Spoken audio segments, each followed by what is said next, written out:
Hello guys, welcome to my channel. నేను మీ హేమ. మరి thumbnail చూస్తే అర్థమైపోయింది కదా. ఈరోజు మనం నికోని ట్యాన్ వానిష్ రివ్యూతో మీ ముందుకు వచ్చేసాను. మరి ఈ ప్రోడక్ట్ ప్రైస్ వచ్చి 1399 ఉందండి. నేను వాళ్ళ వెబ్సైట్లోనే తీసుకున్నాను. 200 రూపీస్ ఆఫర్ వచ్చింది. సో 1199కి నేను పర్చేస్ చేశాను. మనమైతే డీటాన్ చేసుకోవడానికి దీంట్లో అన్ని వస్తువులు వాళ్ళే ఇచ్చేసారు. సో ఒక లోషన్ ఇచ్చారు, ఒక పౌడర్ ఇచ్చారు, ప్రీ అండ్ పోస్ట్ క్రీమ్ ఒకటి ఇచ్చారు, ఒక చిన్న bowl and mixing brush and measurement cups అన్ని వాళ్ళే ఇచ్చేసారు. అలాగే యూజర్ గైడ్ కూడా ఇచ్చున్నారు. మరి మెజర్మెంట్ కప్స్లో చిన్న దాంట్లో ఏమో పౌడర్ని, పెద్ద దాంట్లో ఏమో లోషన్ని యూజ్ చేయమన్నారు. సేమ్ ఈక్వల్ పోర్షన్ అనమాట. 1 కప్ ఆఫ్ పౌడర్కి 1 కప్ ఆఫ్ లోషన్ యూజ్ చేయమన్నారు. సో స్మాల్ కప్తో పౌడర్ని, లార్జ్ కప్తో వచ్చి లోషన్ని. అండ్ ఈ లోషన్ని పౌడర్ని మనం మిక్స్ చేసేదానికి ముందు ఫస్ట్ వైట్ కలర్లో ఉంటుంది. మిక్స్ చేయంగా పింక్, బేబీ పింక్ కలర్లో వచ్చేస్తుంది. అండ్ అట్లీస్ట్ ఒక 2 minutes మనం ఆ లోషన్ని బాగా మిక్స్ చేయాలి. అంటే యాక్టివేటర్స్ ఉంటాయి కదా, సో అవన్నీ బాగా మిక్స్ అవ్వాలి.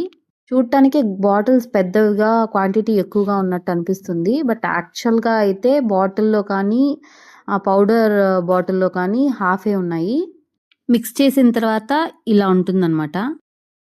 ఈ ప్రోడక్ట్ యూజ్ చేసే ముందు ఫస్ట్ ప్యాచ్ టెస్ట్ చేయమన్నారు. సో నేను ప్యాచ్ టెస్ట్లోనే మనం ఒకసారి చూసేద్దాము వర్క్ అవుతుందా లేదా ప్రోడక్ట్ అని చెక్ చేస్తున్నాను.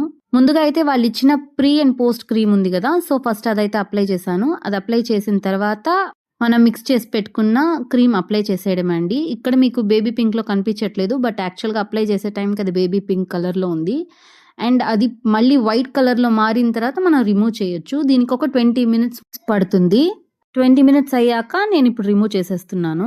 వావ్, సూపర్ కదా, డిఫరెన్స్ బాగా తెలుస్తుంది. మీకు తెలుస్తుందా? మరి ఇక ఫేస్ కూడా అప్లై చేసేద్దామా? ఫస్ట్ అయితే ప్రీ క్రీమ్ ఉంది కదా, సో అది అప్లై చేసేస్తున్నాను. ఇక నేను క్రీమ్ అప్లై చేసేసానండి. ఆ తర్వాత దీని స్మెల్ అయితే బాగోలేదు. అయినా స్మెల్తో మనకేం పని, ట్యాన్ రిమూవ్ బాగా అయితే అదే చాలు, కరెక్టా? సో నేను అలాగే అనుకొని అప్లై చేసేసాను. సో దీంట్లో కాషన్ ఇచ్చున్నారు, హెయిర్కి కానీ క్రీమ్ కానీ టచ్ అయితే అది కూడా బ్లీచ్ అవుతుందండి. బ్లీచ్ అయ్యి మన హెయిర్ వచ్చి బ్రౌన్ కాదు గోల్డెన్ కలర్లో మారిపోతుంది. సో అలా అనుకుంటున్నప్పుడు మీకు బ్రష్ ఎక్కడెక్కడైతే అప్లై చేయడం కష్టంగా ఉంది అనిపిస్తుందో అక్కడంతా మీరు హ్యాండ్ ఫింగర్స్ యూజ్ చేసి అప్లై చేయొచ్చు. ఒకవేళ పొరపాటుగా క్రీమ్ దాని మీద పడినా కూడా మీరు వెంటనే కానీ వైప్ చేసేస్తే కలర్ చేంజ్ అవ్వదండి. మరి రిజల్ట్స్ తెలియాలంటే 20 minutes వేస్ట్ చేయాలి కదా. అదేనండి, 20 minutes వెయిట్ చేయాలి కదా. మామూలుగా అన్ని ట్యాన్ ప్యాక్స్ ఎలాగ డ్రైగా అయిపోతాయో అలా డ్రైగా అవ్వదు. ఇది కొంచెం ఇంకా వెట్గానే ఉంటుంది. మనం జస్ట్ టైమర్లో ఒక 20 minutes పెట్టుకొని మనం క్లియర్ చేస్తే సరిపోతుంది. నేనైతే ఒక వెట్ వైప్ తీసుకొని వెట్ వైప్తో ఫుల్గా వైప్ చేసుకుంటూ వచ్చేసాను.